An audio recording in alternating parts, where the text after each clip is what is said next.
최근 우리 한국교회의 그리스도인들은 그 어느 때도 경험하지 못했던 많은 변화를 겪고 있습니다. 제가 조금 전에 친교와 소식 시간에 인사를 드리면서 인터넷으로 예배드리는 교우들에게도 인사 말씀을 드렸는데요. 사실 생각해보면 저희들은 몇 년 전에는 상상도 못했던 그런 일들을 지금은 당연하게 여기고 또 자연스러운 일로 그렇게 생각하고 있습니다. 이제는 내가 출석하는 교회뿐만이 아니라 여러분들 유튜브나 케이블 TV를 통해서 다른 교회의 예배를 드리기도 하고 또 폭넓은 그런 신앙생활을 우리가 하고 있습니다. 게다가 어떤 분들은 굳이 교회에 나가지 않고 인터넷으로만 믿음 생활을 하시는 분들이 있고, 또 어떤 분들은 아예 교회라는 데를 나가지 않고 예배를 드리지 않으면서 혼자 스스로 그렇게 신앙생활 하시는 분들도 점점 늘고 있는 것이 우리의 현실입니다. 이러한 현상은 우리 교회에서도 찾아볼 수 있습니다. 제가 최근에 우리 교회에 새로 등록하신 분들을 일일이 만나서 대화를 나누고 있는데요. 말씀을 들어보면 지금까지 인터넷으로 오랫동안 우리 교회 예배를 드리다가 이제 현장에서 또 공동체 안에서 신앙생활을 하겠다고 등록하신 분들이 여럿 계셨습니다.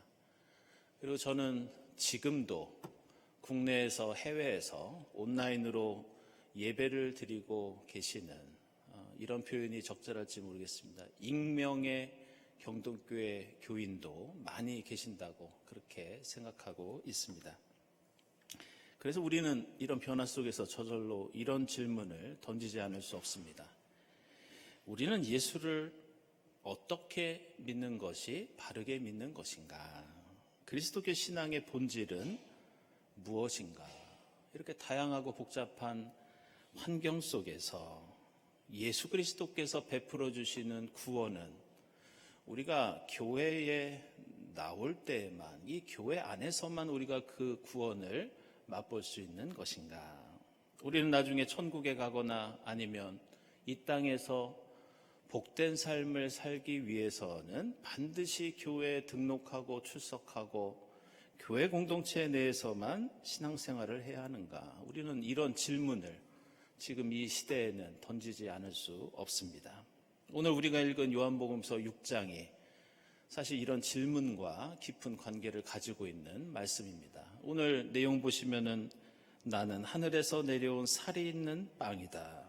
나의 살과 피를 먹고 마시는 자는 영원한 생명을 얻고 구원을 누린다. 이런 말씀을 주님께서 우리에게 해주고 계십니다. 이 말씀은 우리가 익히 알고 있고 사실 이 내용을 많이 들어본 것이지만 이 말씀 속에는 사실 당시 초대교회가 안고 있던 심각한 고민이 이 요한복음서에 담겨 있습니다. 그 고민은 앞서 제가 말씀드린 것처럼 우리는 반드시 성전에서 예배를 드려야 하는가? 우리는 회당에 가서 반드시 신앙생활을 해야 하는가? 우리는 반드시 교회 공동체에 속해야 하는가? 이런 고민이 오늘 이 요한복음서 말씀의 역사적인 배경입니다.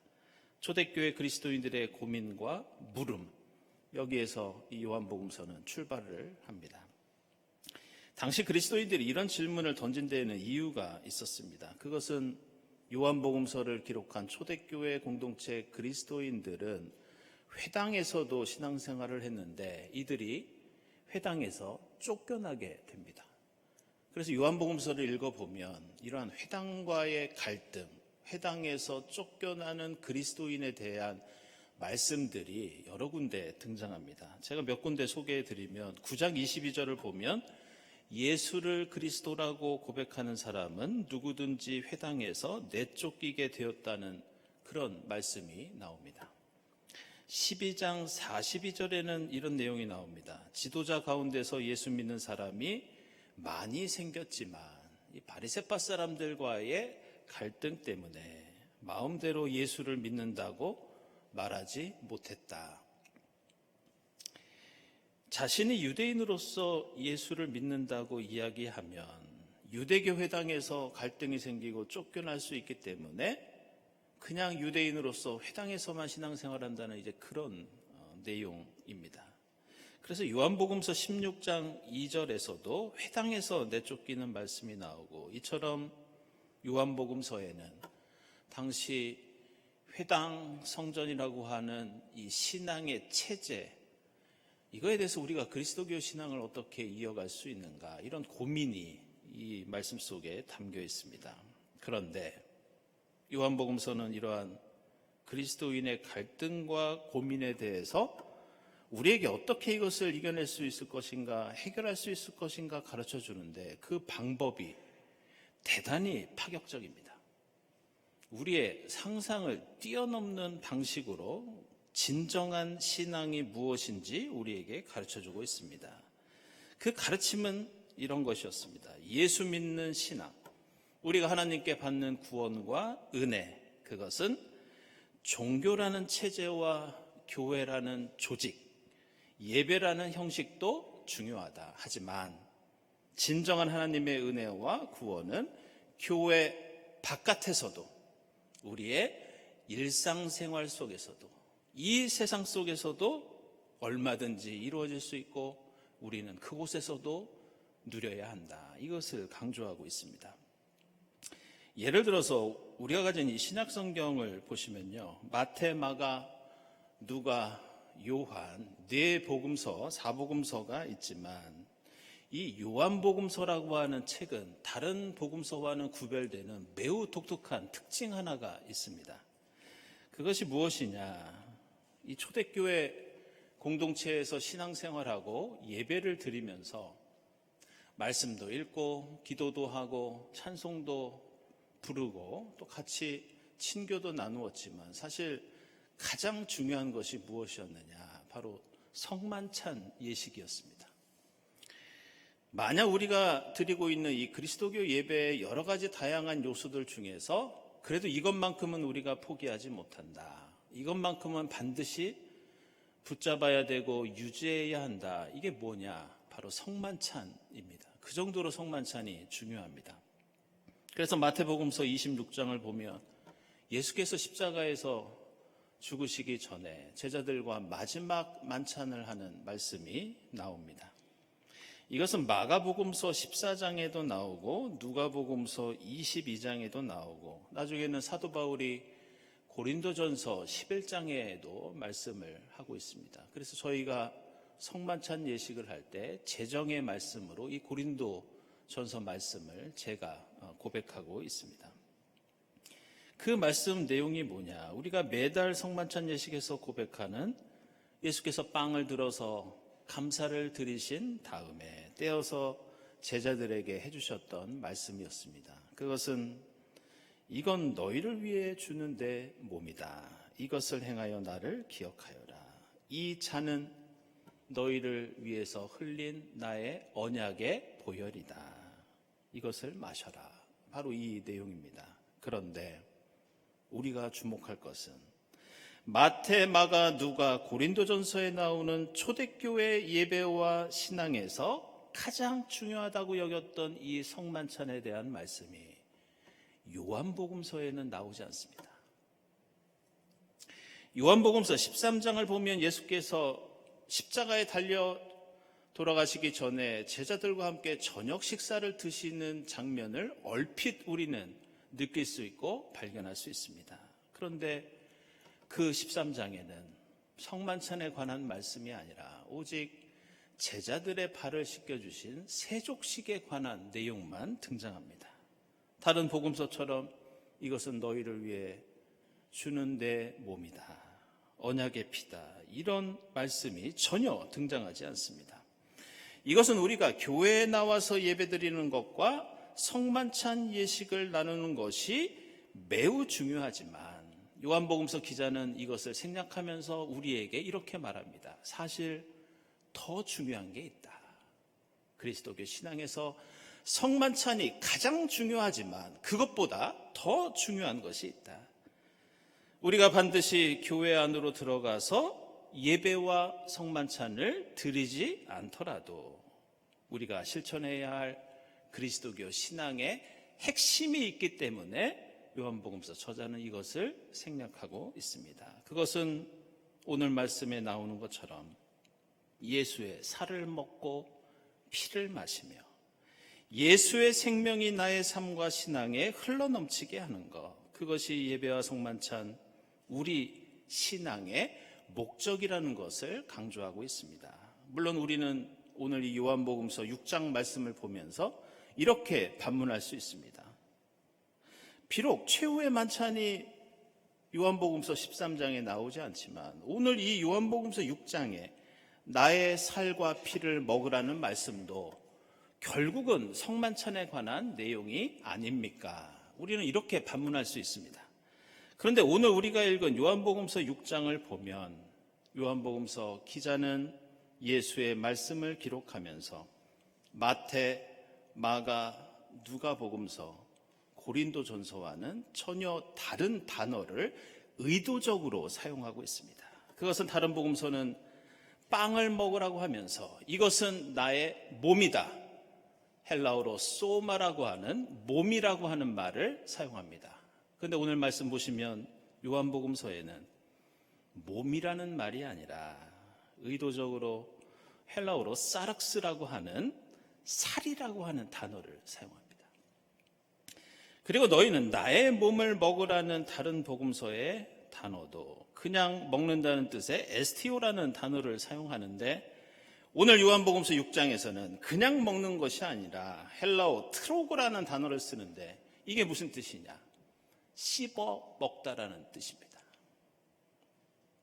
결국 오늘 요한복음서에서는 빵을 먹고 포도주를 마시면서 예수를 예배 시간에 종교적인 의례 안에서 기념하는 것도 좋지만 그 신앙의 행동과 효과와 영향이 예배당 안에서만, 예배 형식 안에서만 머물러서는 안 된다는 것을 우리에게 강조하고 있습니다. 요한복음서 기자는 의도적으로 성만찬 예식에서 사용하는 단어들을 배제하면서 매우 일상적이고 구체적인 용어를 씁니다. 몸이 아니라 살이라는 말을 쓰고 있고 그냥 먹는 게 아니라 씹어 먹는다는 일상적인 단어를 씀으로써 우리가 예수 믿는 모든 행동이 교회 안에서 바깥으로 나가야 되고 예배 안에서 우리의 일상생활로 옮겨져야 한다는 것을 강조하고 있습니다. 그래서 오늘 우리가 읽은 요한복음서 본문 바로 다음에 나오는 59절 말씀을 보면 예수께서는 오늘 이 6장 말씀을 어디에서 가르쳐주고 계시느냐? 바로 요한 공동체가 갈등을 겪었던 회당에서 이 말씀을 전하고 계십니다. 요한 공동체처럼 비록 회당에서 성전에서 신앙생활하지 못한다 하더라도 너희는 크게 실망하지 말아라. 이것이 예수의 가르침이었습니다. 혹시 교회에 나오지 못하더라도 함께 성만찬에 참여하지 못하더라도 그것 때문에 슬퍼하지 말아라. 우리의 믿음은 교회 바깥에서도 생명력이 얼마든지 더 넘칠 수 있고 성전이나 회당이나 교회 같은 건물이 아니라 우리의 삶 속에서 더 큰 은혜를 체험하고 구원을 이룰 수 있다. 바로 예수는 이 점을 우리에게 가르쳐주고 계십니다. 따라서 오늘 말씀은 우리가 지금 드리고 있는 이 예배가, 우리가 지금 모여있는 이 예배당이 우리 신앙의 목적이나 우리 신앙생활의 주요 무대가 아니라는 것을 말씀하고 있습니다. 그리스도인은 교회에 나오기 위해서 사는 사람들이 아니며 그리스도인은 예배 드리기 위해서만 사는 사람들이 아닙니다. 그리스도인은 삶 속에서 세상 속에서 우리가 어디에 있든지 어떻게 예수를 믿든지 예수의 살과 피를 먹고 마시면서 예수처럼 살기 위해서 우리는 이렇게 모이고 이렇게 예배를 드리고 이렇게 교회 공동체를 이루고 있습니다. 따라서 우리는 교회와 예배를 마치 핸드폰을 전기에 충전하는 것 바로 거기에 비유할 수 있습니다. 우리가 들고 있는 핸드폰, 우리가 사용하는 핸드폰의 목적은 충전하는 게 목적이 아닙니다. 그리고 우리는 지금 드리는 이 예배를 마치 주유소에서 자동차에 기름을 넣는 것에 비유할 수 있습니다. 역시 우리가 자동차를 타는 목적도 주유소에 가서 기름 넣기 위해서 우리가 자동차를 사고 타고 다니는 것이 아닙니다.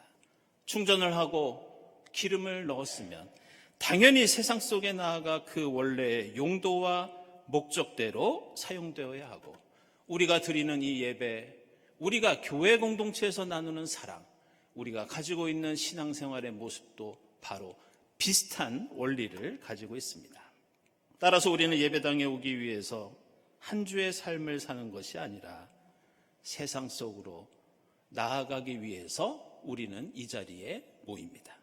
우리는 예배드리기 위해서 사는 것이 아니라 이 세상을 예수처럼 살기 위해서 예배를 드립니다.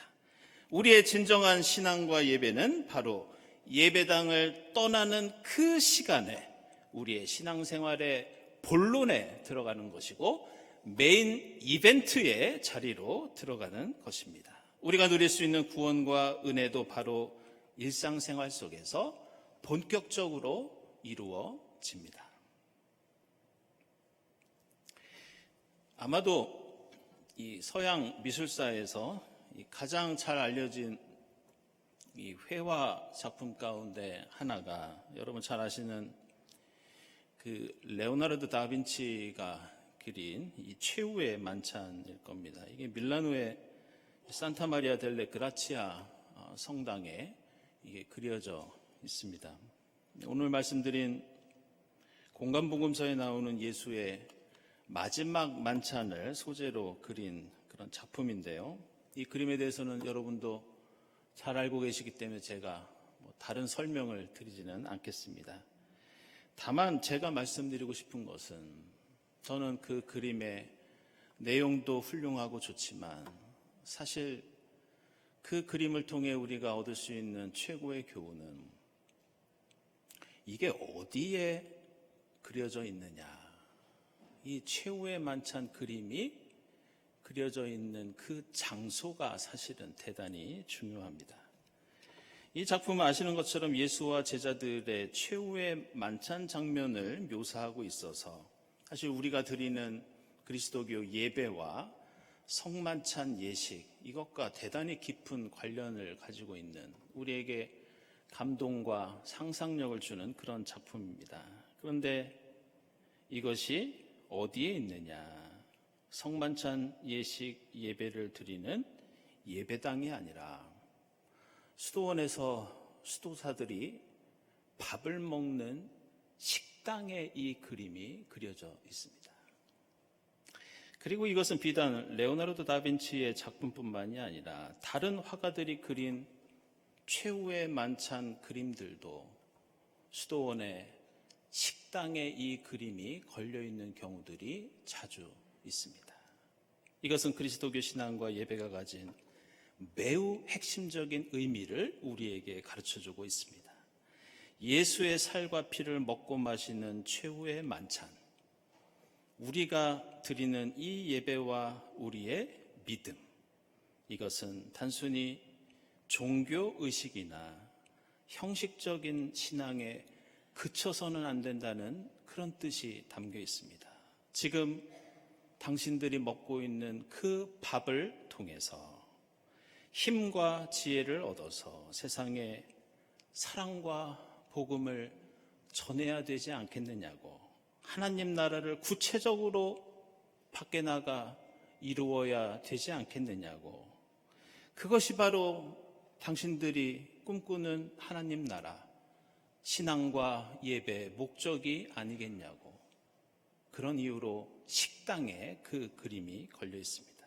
그래서 수도원 식당에 걸려있는 최후의 만찬 작품들은 오늘 회당에서 예수께서 선포하신 요한복음서 6장의 말씀은 그리스도인들에게 매우 무거운 사명과 역할을 요구하고 있습니다. 그것은 밥을 먹었으면, 예수를 믿었으면 예배를 드렸으면 밥값을 하고 믿음값을 하고 예배값을 하라는 의미가 오늘 요한복음서 말씀과 식당에 걸려있는 최후의 만찬 작품이 가지고 있는 중요한 의미입니다. 사랑하는 여러분, 오늘 우리는 성령 강림 후 13번째 주일 예배를 드리고 있습니다. 이 예배가 교회 바깥에서 주님의 사랑을 전하고 구원을 이루며 하나님 나라를 이루는 떡과 포도주, 주님의 살과 피, 우리의 힘과 지혜가 될 수 있기를 바랍니다. 그런 마음으로 우리가 예배드리고 이 예배당 문을 나설 때 성령께서 그 발걸음 위에 함께해 주시고 우리로 하여금 주님의 십자가와 부활의 삶을 살도록 힘과 능력으로 인도해 주실 줄 믿습니다. 기도하겠습니다. 하나님 감사합니다. 주님 십자가 사랑을 통해 저희에게 영원한 생명을 베풀어 주시니 감사합니다. 저희가 항상 주님의 그 살과 피를 먹고 마시며 저희의 믿음, 소망, 사랑이 교회 안에만 머물러 있지 않게 하시고 이 세상 속에서 성령의 역사와 함께 하나님 나라 이루어가도록 인도해 주시옵소서. 예수 그리스도의 이름으로 기도드리옵나이다. 아멘.